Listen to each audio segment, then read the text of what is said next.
Šiandien esame Pasvalio rajone, labai didelio potencialo rapsų auginimui rajone ir stovime prie Manhattan rapsų veislės. Kazy, kokia tavo nuomonė apie šią veislę? Ta, ką matai dabar. Vos tik atvykus į lauką, apžiūrėjus šią veislę, atrodo įspūdis labai geras iš pirmo žvilgsnio. Augalai puikiai pasišakoja, ankštarų daug, derliaus potencialas matosi tikrai geras.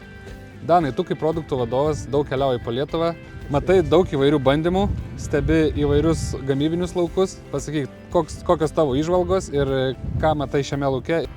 Veislė pakankamai greitai auga iš rudens, tai rekomenduojame ją sėti vidutinės sėjos, vėlyvos sėjos metu.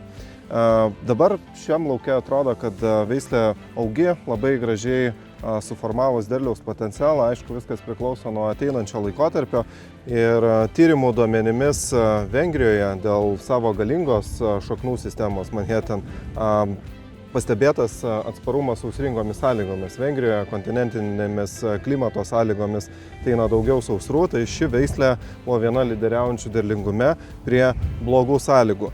Lygiai taip pat šitą veislę būtų galima sėti į lengvesnius dirvožemius, dėl to, kad vėlgi su galinga šaknų sistema paima daugiau vandens, daugiau iš gilesnių sluoksnių mitybinių elementų ir veislė laikosi geriau sausringomis sąlygomis.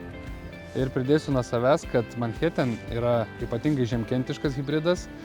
Bandymų atliktų Estijoje metu tai buvo viena žemkentiškiausių veislių, kuri parodė savo šią stiprybę, esant itin atšiauriai žiemai. Taigi Manhattan yra puikus pasirinkimas jūsų ūkiui, renkantis iš vidutinio ankstyvumo segmento hibridų.